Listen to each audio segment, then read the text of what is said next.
एक लड़के को महज शादी से 5 दिन पहले शादी से मना कर दिया जाता है। यह लड़की वालों की तरफ से कहा जाता है कि हमको ये शादी करनी ही नहीं है। लेकिन फिर उस लड़के को 6 महीना बाद अचानक से पता चलता है कि आखिर हमारी शादी जो टूटी थी क्यों टूटी थी। क्योंकि वो जो लड़की थी अचानक से एक दिन हॉस्पिटल में भेंट हो जाती है और उसके बाद पता चला कि वो जो लड़की है उसका दोनों जो किडनी है वो फेल हो चुका है। फिर जो होता है बहुत ही गजब का होता है। नमस्कार, प्रणाम। मैं दीपक कुमार यादव। कहानी के इस नए एपिसोड में आप सभी का बहुत बहुत स्वागत है। वीडियो देखने से पहले थोड़ा सा वीडियो को लाइक कर दीजिए ताकि वीडियो और लोगों तक पहुंच जाए। और अभी तक अगर आपने हमारे इस चैनल को सब्सक्राइब नहीं किया है तो प्लीज़ चैनल को सब्सक्राइब ज़रूर से ज़रूर कर दीजिए। दोस्तों, यह कहानी है बिहार के मोतिहारी ज़िले का। मुकेश जो कि बहुत अच्छा खासा लड़का है, ठीक ठाक लड़का है, पढ़ा लिखा लड़का है, लेकिन अपना खुद का बिजनेस है, एक दुकान चला रहा है, बढ़िया दुकान चल रहा है और शादी का एज हो गया है। तो फिर मुकेश के जो पिता होते हैं वो देखते हैं कि भाई अब लड़के का शादी कर देते हैं। बहुत जगह से जो रिश्ता था वो आ रहा था, तो अच्छा मतलब जो है लड़की था उसको सेलेक्ट किया जा रहा था, एक से एक। फिर क्या होता है, एक मनीषा नाम की जो लड़की है उसको सेलेक्ट किया जाता है। मनीषा बहुत ही ज़्यादा खूबसूरत है, बेहद ही ज़्यादा खूबसूरत है।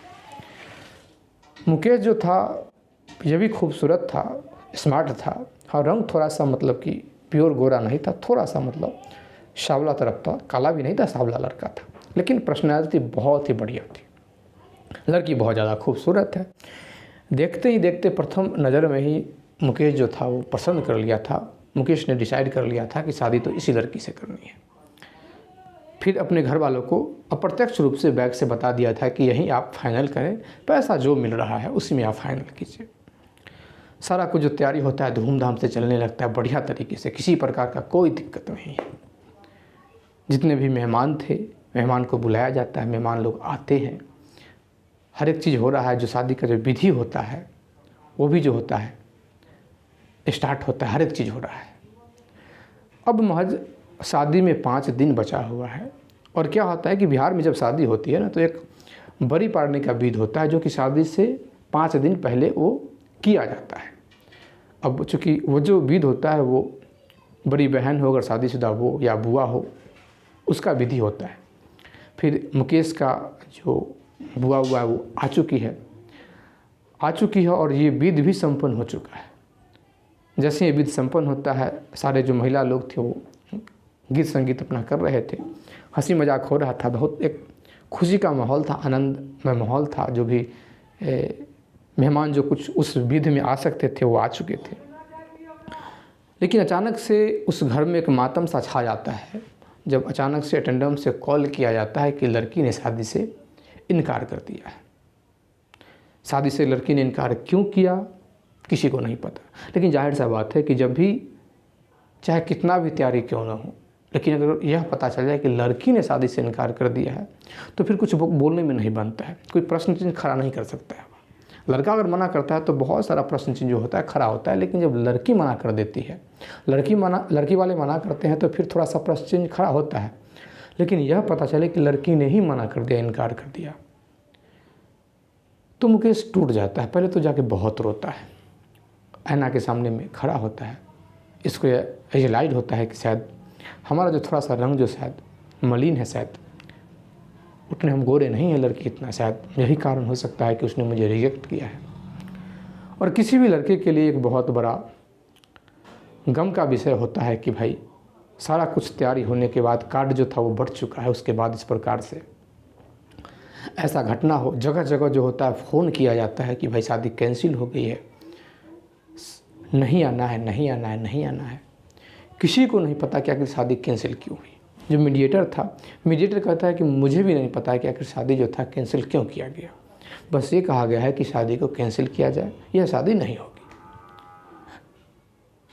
अब क्या करे भाई, एक अजीब प्रकार का माहौल हो गया था, मातम सा छाया हुआ है। चूँकि बढ़िया सा इसका दुकान चल रहा था मुकेश का, लेकिन मुकेश देखता है कि यहाँ आना ठीक बात नहीं, क्योंकि जो भी लोग इससे हालचाल तो पूछते थे कि कहो मुकेश कैसा हाल है, लेकिन साथ ही साथ मजाक भी उड़ाते थे। तो मुकेश को यह लगता था कि कोई मेरा हालचाल नहीं पूछ रहा है, बल्कि मेरा मजाक उड़ा रहा है, कमेंट पास कर रहा है। फिर मुकेश डिसाइड करता है कि भाई जो भी यहाँ दुकान है तो तब तक पिताजी हैं वो चलाएंगे या छोटा भाई है वो चलाएगा, हम यहाँ से निकल देते हैं घूमने फिरने के सिलसिले से, बाहर ही कोई ऐसा कोई काम धंधा का सिस्टम बनेगा तो देखेंगे, नहीं तो फिर घूमेंगे फिरेंगे। पहले बहुत मंदिर का दर्शन करता है ताकि इसका जो मन था थोड़ा शांत हो। बहुत गहरा चोट लगा था, बहुत अपमान हुआ था, क्योंकि मन ही मन उस लड़की को चाहने भी लगा था, मन ही मन उस लड़की से अट्रैक्शन भी हो गया था। उस लड़की से नफरत भी नहीं हुआ, बस अपने आप से हीन भावना आ गया। मुकेश को अपने आप में हीन भावना आने लगा कि हम आखिर ऐसे हैं, तभी तो हमसे शादी करने के लिए इनकार कर दी। अब क्या होता है कि मुकेश जो है वो बाहर जाता है। चूँकि मुकेश जब दुकान चलाता था तो बहुत ऐसी लड़कियां थी जो मुकेश से बात करना चाहती थी। तो मुकेश के पास पहले ये था कि भाई कोई भी लड़की हमको देखेगी तो हमसे बात करना चाहेगी, पत्नी भी हमको जब मिलेगी हमको पाकर बहुत खुश होगी। लेकिन जब उसको यह पता चला कि भाई हमारी पत्नी ने, होने वाली पत्नी में लड़की ने इनकार कर दिया, बड़ा दुख होता है, सदमा सा लगता है। मुकेश जो है दिल्ली चला जाता है, वहाँ अपना पहले घूमता फिरता है बढ़िया सा, फिर उसके बाद सोचता है कि यहीं कोई काम धंधा जो है वो हम कर लेते हैं। 1-2 महीना घूमता है, उसके बाद वहीं पे काम धंधा पकड़ लेता है। समय जब 6 महीना बीतता है तो अचानक से इसका जो एक परम मित्र था, दोस्त था, उसका कॉल जाता है कि मेरी माताजी का जो स्वास्थ्य है वो ख़राब हो गया है थोड़ा सा, तो कुछ अगर सहायता करना हो तो कुछ अगर पैसा का मदद हो जाता तो बढ़िया था। फिर क्या होता है कि मुकेश है वो लगभग 50,000 रुपया जो है वो ट्रांसफ़र करता है, और ट्रांसफ़र करने के साथ साथ देखता है कि बहुत दिन हो गया हमको यहाँ आया हुआ, और दोस्त है बढ़िया वाला दोस्त है, मुसीबत में याद किया है और मुसीबत में सहायता देना चाहिए। फिर मुकेश है जो गाड़ी पकड़ता है और फिर अपना घर नहीं आता है, अपने दोस्त के यहाँ आता है, और फिर भाई दुख का घर ही है तो उसमें साथ देना है। और चूँकि हॉस्पिटल के विषय में थोड़ा सा मुकेश को विशेष नॉलेज था, मुकेश अच्छा खासा जो था वो जानता था। अब क्या होता है कि मुकेश जो है हॉस्पिटल में अपने दोस्त की माँ जो है उसको लेके जाता है, दोस्त भी है साथ में, लेके जाता है, एडमिट हो जाती है, इलाज चलने लगता है। और क्या होता है कि जैसे ही अपने दोस्त और 1-2 जो और साथ में थे उनके लिए खाना लाने के लिए मुकेश कहता है कि हम ही खाना लेके आ रहे हैं। जैसे ही खाना लेके वो जब आ रहा होता है तो अचानक से इसका जो ध्यान है, नज़र है, वो मनीषा की माँ पर पड़ता है उसी हॉस्पिटल में। एक नज़र जैसे ही दोनों का नज़र मिलता है तो मुकेश अपना जो सर है उसको नीचे कर लेता है, वो भी जो अपना सर है उसको नीचे कर लेती है। अब क्या होता है कि मुकेश जो है वो आगे बढ़ता है, सोचने लगता है कि आखिर कारण क्या है, आखिर रीज़न क्या हो सकता है, कुछ तो रीज़न ज़रूर होगा, कुछ तो कारण। सोचने लगता है कि अगर किसको लेके आई होगी, फिर देखा भाई परिवार है, बहुत ऐसा चीज़ है। लेकिन मन में एक उत्सुकता होता है, मन में यह उत्सुकता हो गई कि हो सकता है कि ये आई है तो इसकी बेटी भी शायद आई होगी, मनीषा भी शायद आई होगी। अगर उसकी माँ हॉस्पिटल में है तो हो सकती है कि मनीषा भी आई होगी। फिर क्या होता है कि ये देखता है कि आईसीयू रूम की जो बाहर गेट है, बेंच लगा हुआ है, वहाँ ये बैठी हुई है, मनीषा की जो माँ है। ये देख लेता है पीछे से और साइड हो जाता है, और साइड होके जो शीशा लगा हुआ था उससे देखने की कोशिश करता है कि आखिर बीमार है तो कौन है। लेकिन जैसे इसका जो नज़र पड़ता है एकदम से पसीना से ऊपर से नीचे तक भीग जाता है। इसके अंदर का जो भी गुस्सा था मनीषा के प्रति एकदम से ख़त्म हो जाता है, क्योंकि वो कोई और नहीं थी, अंदर में मनीषा ही थी। आईसीयू रूम में भर्ती थी, ऑक्सीजन पे चढ़ी हुई थी, वेंटिलेशन पे। एकदम से थोड़ा सा ये घबराता है और अपने आप पे बिना कंट्रोल किए हुए एकदम से मनीषा की जो माँ है उससे एकदम से पूछता है कि क्या हो गया है इसको। वो ऊपर से नीचे तक देखने लगती है, पहले तो कुछ समय तक चुप रहती है, फिर जब ये दोहराता है तो वो कहती है कि सब कुछ जान के अनजान बन रहे हो। फिर मुकेश कहता है कि हमको कुछ नहीं पता है, क्या बात है, हम क्यों अनजान बनेंगे, कब से हुआ ये, क्या हुआ है। वो बोलती है कि इसका जो किडनी है वो फेलियर है, किडनी लगभग ख़त्म हो चुका है। एक दिन बहुत ज़्यादा हैवी ब्लीडिंग हुआ और फिर किडनी जो था वो फेल हो गया, किडनी में थोड़ा सा संकुचन आ गया। डायलिसिस में थोड़ा सा देरी होगी तो बेचैन हो गए, तो चढ़ी हुई है, साथ में डायलिसिस भी हो रहा है। एकदम से कहता है कि कब से है ये? वो कहती है कि जब से शादी तुम लोगों ने तोड़ा उसी समय से। एकदम से मुकेश कहता है कि हमने शादी तोड़ा? हमने कहाँ शादी तोड़ा? शादी तो आपने तोड़ा। शादी तो मनीषा ने इनकार किया शादी करने से। अब मनीषा की जो माँ है ऊपर से नीचे तक इसको देखने लगती है। मुकेश कहता है कि भाई हम तो इतना उतावले थे, इस गम से हम बाहर नहीं निकल पाए कि लड़की ने हमें इनकार कर दिया। अपना काम धंधा छोड़ के दिल्ली बसे हुए हैं ताकि लोग हमको ताना ना मारे। अगर हम रिजेक्ट किए होते तो हम शादी ना कर लिए होते अभी तक। अब भाई हो तो क्या हो, करे तो क्या करे। मनीषा की माँ देखती है कि भाई लड़का तो ऐसा बोल रहा है तो शायद सच्चाई हो सकता है। एकदम से मुकेश जो है मनीषा की माँ को हाथ पकड़ता है, साइड में लेके बैठता है और कहता है कि आप एक एक कहानी बताइए। तो एकदम से वो बताती है कि दरअसल बात ऐसा है कि जिस दिन बड़ी का विध होना था उससे एक दिन पहले शाम को अचानक से इसके शरीर से बहुत सारा खून निकलता है। शरीर से बहुत ज़्यादा खून निकल गया। शरीर से जब बहुत ज़्यादा खून निकल गया तो हॉस्पिटल में एडमिट किया गया। हॉस्पिटल में एडमिट किया गया, ब्लड भी चढ़ाया गया। लेकिन ब्लड चढ़ाने के बाद ऐसा अल्ट्रासाउंड जब हुआ, सब कुछ जब रिपोर्ट आया तो पता चला कि किडनी में संकुचन आ गया है। ब्लड ज़्यादा समय तक शरीर से निकल जाने के कारण, बहुत कम रहने के कारण किडनी जो था इफेक्ट पड़ गया है, किडनी इफेक्टेड हुआ है। और शायद कुछ संक्रमण किडनी में पहले से भी था और वही कारण है कि टॉयलेट में, पेशाब में ब्लड बहुत आ गया और बहुत ब्लड निकल गया। अब एकदम से ये तो सुन रहा है, अवाक रह रहा है, पूछता है फिर क्या हुआ? तो कहा कि ये बात का जानकारी हमने जो मीडिएटर था उसको दिया कि थोड़ा सा डेट को बढ़ाया जाए क्योंकि थोड़ा सा ये परेशानी है।